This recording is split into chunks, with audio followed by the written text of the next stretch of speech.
Hello. What if I told you your perimenopausal symptoms aren't just about hormones, but your gut? Why do two women, same hormonal therapy, same dose, एक amazing feel कर रही है लेकिन दूसरी struggle कर रही है? सोचा है कभी?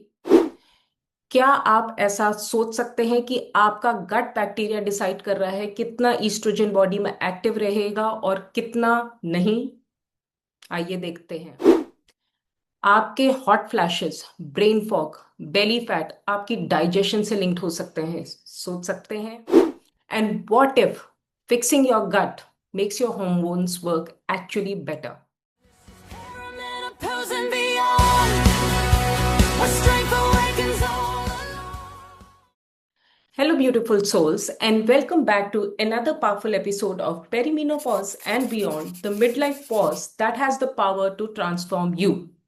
मैं हूं आपकी host doctor Sulabha Arya, a doctor by profession, a perimenopausal coach, and the founder of the Redefined Midlife Hub, a safe community for women only for honest conversation on hormones, midlife changes, emotions, weight issues, sleep, and identity.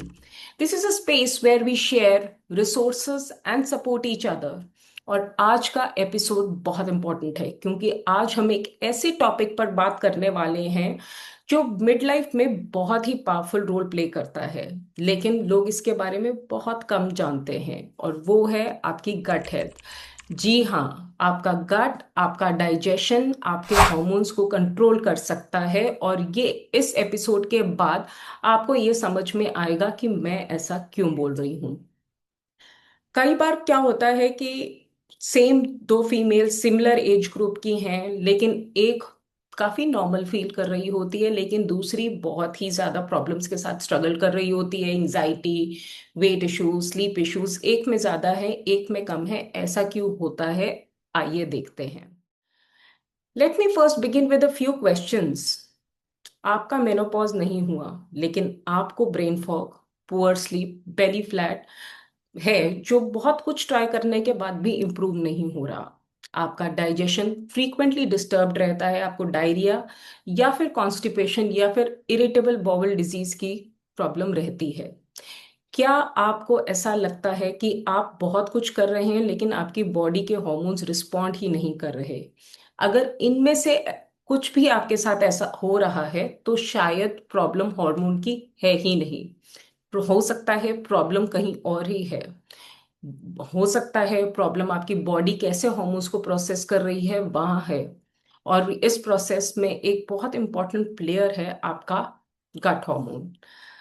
तो आज की science हमें ये बताती है कि हमारी body में trillions and trillions of bacteria हैं।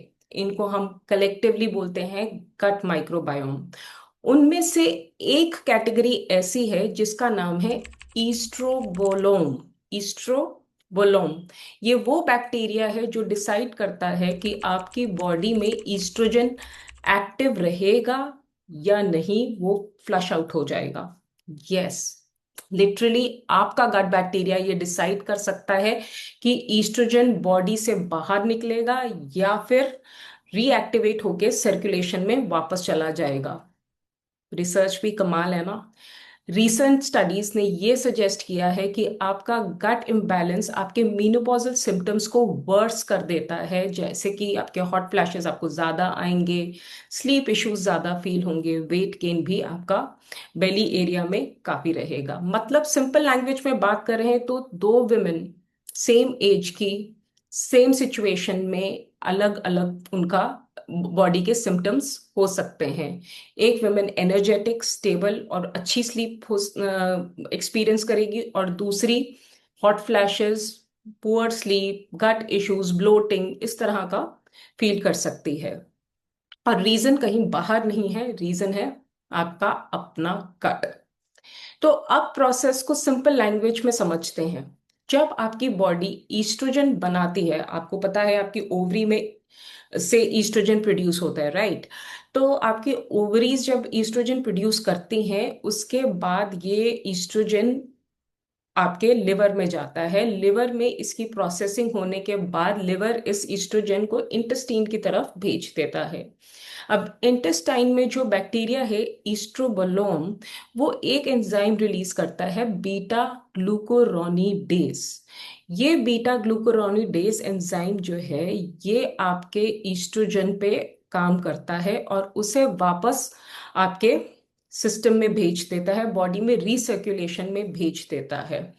अगर आपकी बॉडी में ईस्ट्रोबलोम बैक्टीरिया कम है या बीटा ग्लूकुरोनिडेज नहीं प्रोड्यूस हो रहा, तो आपकी इंटेस्टीन इसको इस प्रोसेसिंग का पार्ट यहाँ पे कट हो जाता है और ये ईस्ट्रोजन हमारी बॉडी से बाहर निकल जाता है, जिसकी वजह से वो बॉडी में सर्कुलेट नहीं होता।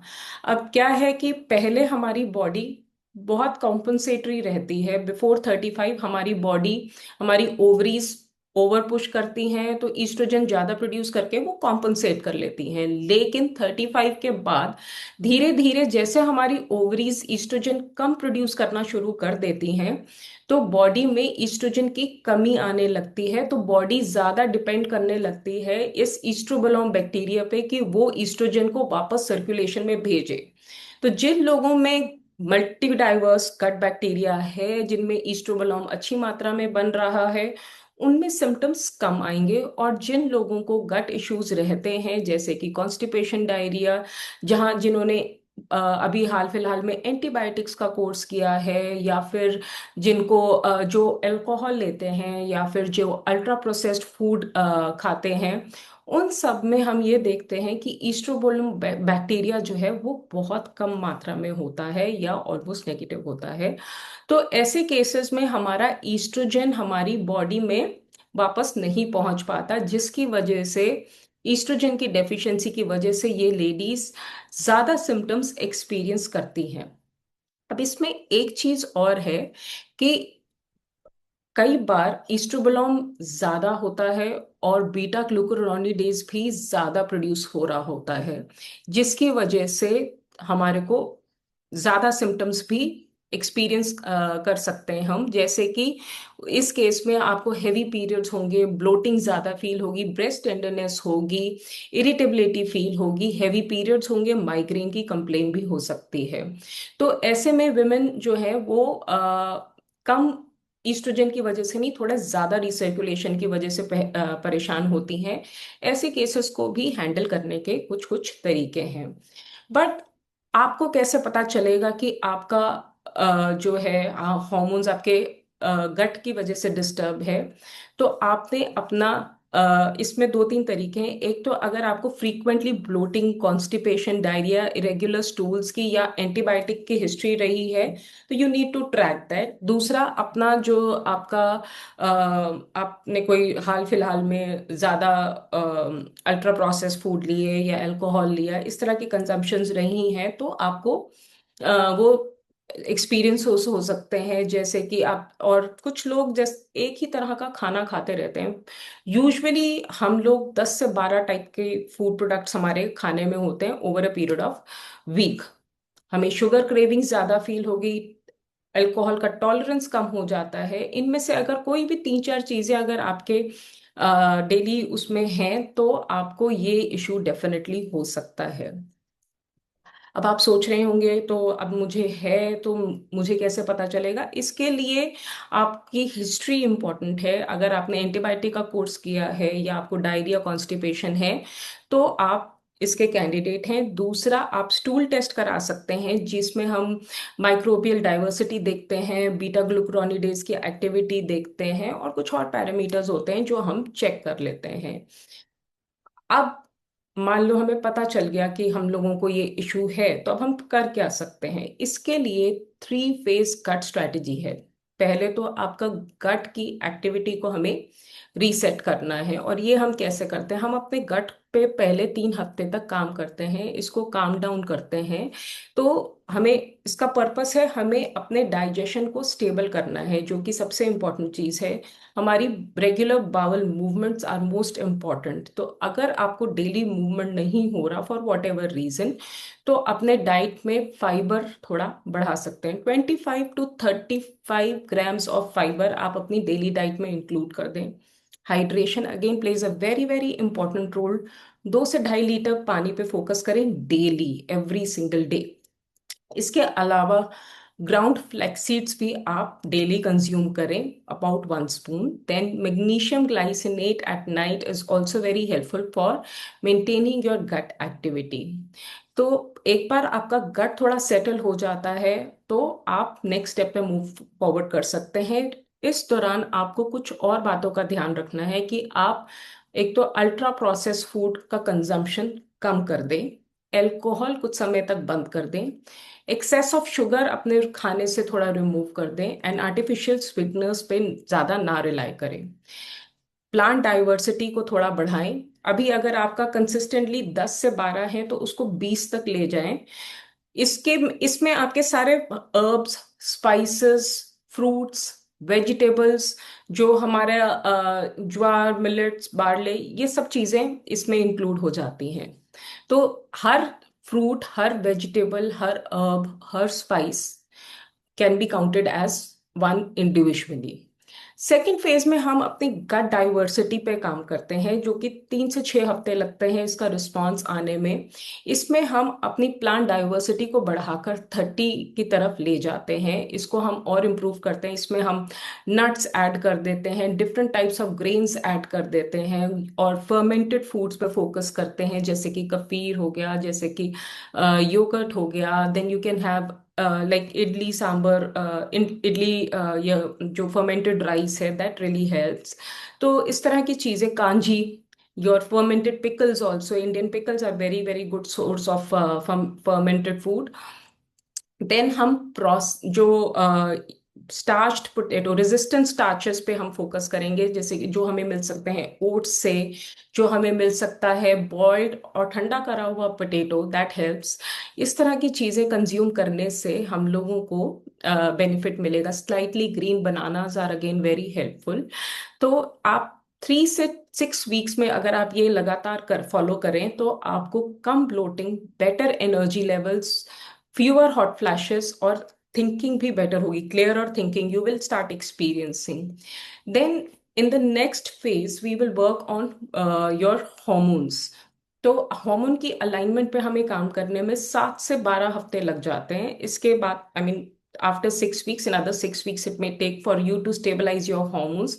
ऐसे में हम अपने प्रोटीन इनटेक पे फोकस करेंगे, तो 1.2 ग्राम ऑफ प्रोटीन पर केजी बॉडी वेट पे आप लेके आएंगे, साथ में फैट करेंगे। कार्बोहाइड्रेट्स को अकेले कभी नहीं कंज्यूम करेंगे। हर मील के बाद go for a 10 minutes, 10 to 15 minutes walk, and early morning sunlight for 10 minutes is very very important. इसके अलावा deep breathing exercise before bed time is very very helpful in setting down your nervous system. इन चीज़ों को practice करने से आप कुछ time बाद ही बहुत अपने सिम्टम्स में काफ़ी इम्प्रूवमेंट एक्सपीरियंस कर सकते हैं। इसके अलावा आप अगर अपनी लाइफस्टाइल को मैनेज करके चलें तो आपको काफ़ी फायदा होगा। तो आज का सबसे जरा बड़ा टेक अवे ये है कि हॉर्मोन्स बॉडी का कोई आइसोलेटेड सिस्टम नहीं है, ये एक इकोसिस्टम का पार्ट है। आपकी ओवरीज हार्मोन प्रोड्यूस करती है, लिवर उसे प्रोसेस करती है, और आपके गट बैक्टीरिया ये डिसाइड करते हैं कि कितना एक्टिव रहेगा। और इसलिए जब सिम्टम्स परसिस्ट करते हैं तो हम इंडिविजुअली अपने हार्मोन्स को या अपनी ओवरीज को ब्लेम नहीं कर सकते, हमें होलसम पिक्चर देखनी होती है। क्या हमारी बॉडी सही से वो हॉर्मोन्स को प्रोसेस कर पा रही है जो वो प्रोड्यूस कर रही है। तो कभी कभी बेटर क्वेश्चन ये होता है कि is my body able to process them properly, और बहुत बार आंसर हमारा गट ही होता है। तो यदि आज का एपिसोड आपके लिए हेल्पफुल है तो इसे देखना ना भूलिए, और please subscribe to my channel and share this episode with another female who needs this. तो जब वुमन को सही इंफॉर्मेशन मिलती है तो उनकी मिड लाइफ एक स्ट्रगल नहीं बल्कि एक ट्रांसफॉर्मेशन की तरह उनकी हेल्प करती है। और मैं हूं आपकी होस्ट डॉक्टर सुलभा आर्या, और आप सुन रहे हैं perimenopause and beyond. So take care of your hormones, take care of your gut, and I see you again next week with another episode. Thank you.